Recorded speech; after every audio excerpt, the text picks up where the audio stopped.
अस्सलाम वालेकुम व्यूअर्स। इस वीडियो में मैं आपको बताऊंगा 4 स्टेज इजेक्टर सिस्टम के बारे में।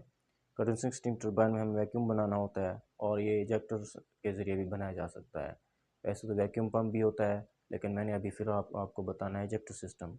इजेक्टर सिस्टम 2 स्टेज भी होता है, 3 स्टेज भी होता है, 4 स्टेज भी होता है। अभी जो मैंने एक ड्राइंग बनाई है ये 4 स्टेज इजेक्टर सिस्टम है।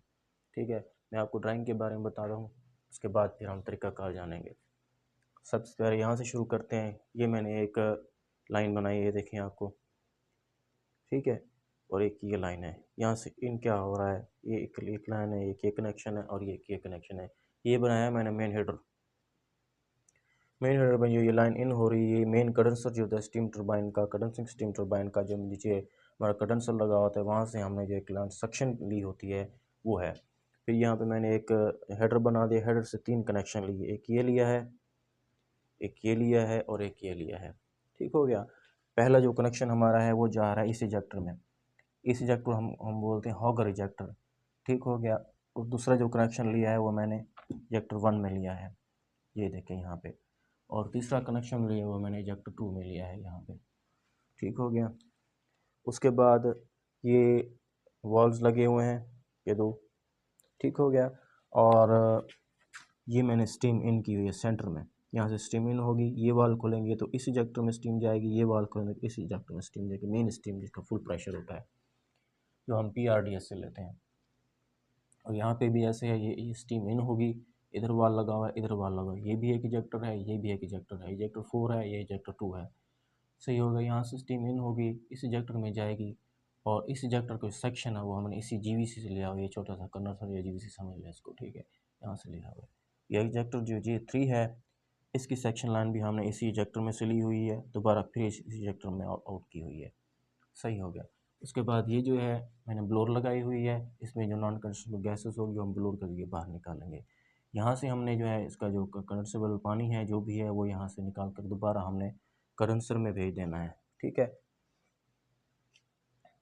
उसके बाद ये जो है हमने ये यहाँ पे ये वाटर आउट और वाटर इन, यहाँ पे हमने इन दिया हुआ है वाटर, ये ट्यूब में जाएगा, ट्यूब से सारे सिंग इस तरह सर्कुलेट होता हुआ यहाँ से फिर आउट हो जाएगा। इसको जो हमने पानी दिया है GVC को, ये हमने कूलिंग टावर से नहीं लिया होगा, इसका पानी आता है हमारा CEP पंप से, ठीक है।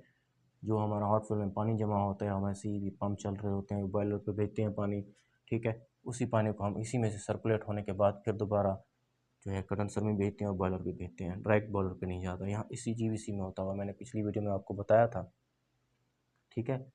तो ये वही चीज़ है जो मैंने आपको बताया था कि मैं आपको GVC बना के दिखाऊंगा, ठीक है, ये वही चीज़ है। तो ये जो पानी है हम CEP पंप से जो है हमारे कंडेंसर का हॉट मेन कंडेंसर जो उसका हॉट फ्यूल से, वही पानी जो हम पहले इसे GVC में गुजारते हैं, उसके बाद बॉयलर पे भेजते हैं। सही हो गया।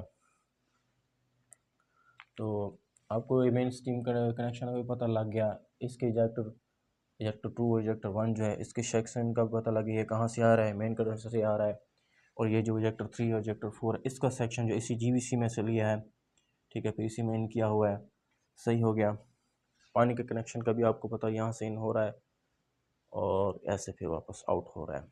सही हो गया। तो जब हम टरबाइन चलाते हैं, कंडेंसिंग टरबाइन, उसमें सबसे पहले हमें वैक्यूम बनाना होता है। वैक्यूम बनाने के लिए जो है स्टार्टिंग जो टरबाइन बंद होती है उस वक्त जो हमें वैक्यूम बनाना होता है, वो इस ओपन इंजेक्टर जो है, जिसे हम हॉगर इंजेक्टर भी कहते हैं, इसके ज़रिए बनाना होता है। हम इन इंजेक्टर से नहीं बना सकते, इनके ज़रिए बना सकते हैं लेकिन टाइम बहुत ज़्यादा है, और क्योंकि हमारे पास टाइम बहुत कम होता है, टाइम की बचत करनी होती है, इसलिए हम जो है हॉगर इंजेक्टर के ज़रिए स्टार्टिंग में वैक्यूम बनाते हैं। वो इसलिए कि ये जो हमारा ये लाइन है, इसमें कंडेंसर बड़ा होता है, उसमें एयर जमा होती है, एयर को अगर इन इंजेक्टर के ज़रिए निकालेंगे तो ये फिर इसी में जमा हो जाएगी, क्योंकि ये बंद है, ओपन नहीं है। तो ये जो हमारा ओपन है, तो सबसे पहले जो हमारा एयर वगैरह होगी, जितने भी नॉन कंडेंसेबल गैस ऑलरेडी जमा होगी इस लाइन में कंडेंसर में, वो हम जो ओपन एयर में छोड़ देंगे एटमॉस्फेयर में, ठीक है। तो फिर हमारा वैक्यूम जो है जल्दी बनना शुरू हो जाएगा। सीलिंग स्टीम पे हमने एक वीडियो बनानी है, सीलिंग स्टीम देने के बाद हम जो है ये चलाते हैं, ठीक हो। टरबाइन चलाएंगे, टरबाइन चलाने से पहले क्या होगा कि हम इजेक्टर तो ये वाला यूज़ करेंगे, हॉकर इजेक्टर। जब हमारा वैक्यूम बन जाएगा, ठीक है, फिर हम टरबाइन को चलाएंगे, टरबाइन चल जाएगी, ठीक है, लोड वगैरह डालना शुरू करेंगे, तो फिर जो है हम जो है इन इजेक्टर 2 लाइन में लेंगे, इजेक्टर 1 और इजेक्टर 2, ये 4 सारे इजेक्टर हैं, इन चारों का काम वैक्यूम ही बनाना है, ठीक है।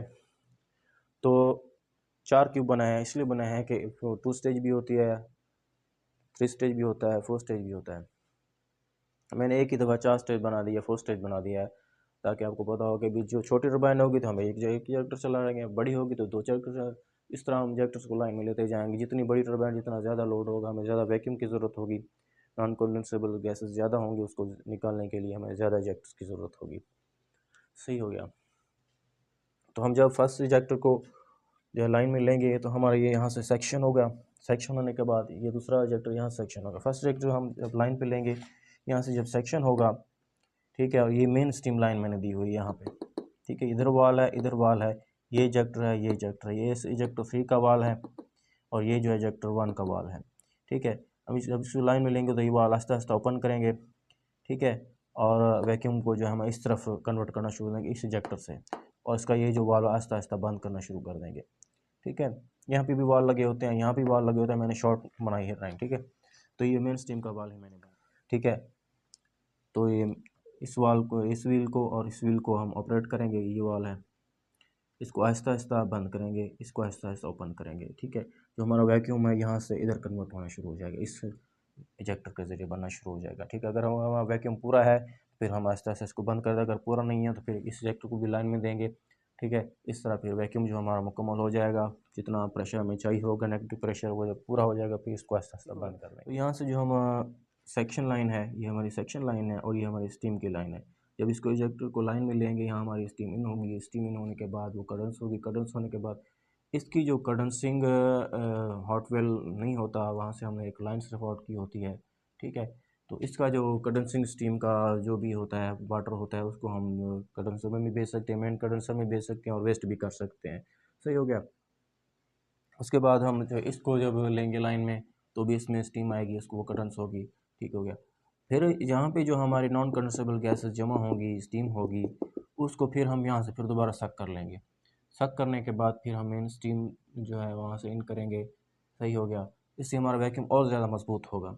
वो फिर कंडेंस होगी, कंडेंस होने के बाद ठीक है, जो भी नॉन कंडेंसेबल गैसेस होगी उसको फिर हम ब्लोअर के ज़रिए आउट कर देंगे। सही हो गया। आपको समझ आ गई होगी कि यहाँ इस इजेक्टर से लिया, यहाँ पे हमने स्टीम इन की, ठीक है, नॉन कंडेंसेबल गैस, उसको कंडेंस किया, कंडेंस होने के बाद जो भी नॉन कंडेंसेबल गैस रहेगी उसको फिर यहाँ इस इजेक्टर से हमने लिया, ठीक है, या इस इजेक्टर से लिया, ठीक है। पहले ये 2 इजेक्टर, फिर उसके बाद ये 2 इजेक्टर्स, ठीक है। ये इजेक्टर जो है हमारा यहाँ से सक्शन करने के बाद इस तरह जो स्टीम को इन कर रहा है, और ये वाला इजेक्टर जो हमारा फिर इसी जीवीसी से सक्शन करने के बाद दोबारा फिर इसी में छोड़ रहा है, ठीक है। इस तरह हमारी जो इस मेन कंडेंसर की जो नॉन कंडेंसेबल गैसेस है वो यहाँ पे आ रही हैं, ठीक है, कंडेंस हो रही हैं, फिर इसी की जो नॉन कंडेंसेबल गैस है वो यहाँ से ये उठा रहा है, ठीक है, फिर इसी में छोड़ा, फिर और मज़ीद जो नॉन कंडेंसेबल गैस रह जाएगी उसको फिर हम ब्लोअर के जरिए बाहर निकाल देंगे। मेन मकसद होता है एफिशिएंसी को बरकरार रखना, ठीक है। अब हमने इसमें जो वाटर दिया हुआ है वो कूलिंग टावर से नहीं दिया हुआ है, इसमें जो वाटर दिया हुआ है CEP पम्प, यानी कि जो हमारा मेन कंडेंसर है उसके हॉट वेल में जो पानी होता है उसका टेम्परेचर तो 40, 45, 50, 55 होता है, वो होता है, वो हमने दिया होता है। अब यहाँ हमारा मकसद इसको ज़्यादा कूल नहीं करना, इससे हमारा यहाँ पे मकसद क्या होता है कि जो हमारा पानी है जो हॉट वेल में जमा उसको बॉयलर पे भेजना होता है, वो इसका जितना टेम्परेचर ज़्यादा होगा हमारे बॉयलर की एफिशिएंसी बढ़ेगी, ठीक है। उसको 45 डिग्री से मज़ीद वर्क करने के लिए यहाँ पे जो हम स्टीम होती है उसको करंट्स करते हैं वो इसी पानी के ज़रिए करते हैं, ठीक है। वो पानी यहाँ पे इन होकर फिर मज़ीद उसका टेम्परेचर बढ़ जाता है, टेम्परेचर बढ़ने के बाद फिर हम उसको डिएरेटर में भेज देते हैं।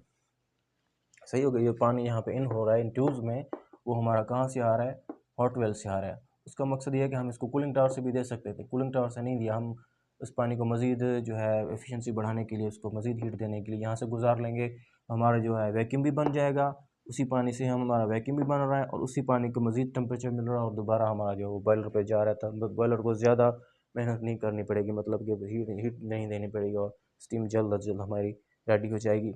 इस तरह हमारी जो बॉयलर की एफिशिएंसी, करेंसी की एफिशिएंसी, टरबाइन की एफिशिएंसी ज़्यादा होगी। सही हो गया।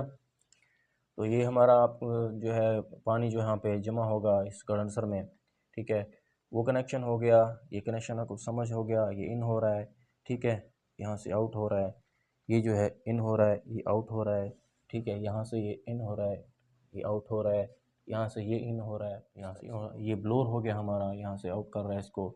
सही हो गया। और ये CEP का कनेक्शन है, पानी का कनेक्शन इन होने के बाद सही होगा। और ये हमारा जो है एटमॉस्फेयर में फर्स्ट इजेक्टर छोड़ रहे हैं।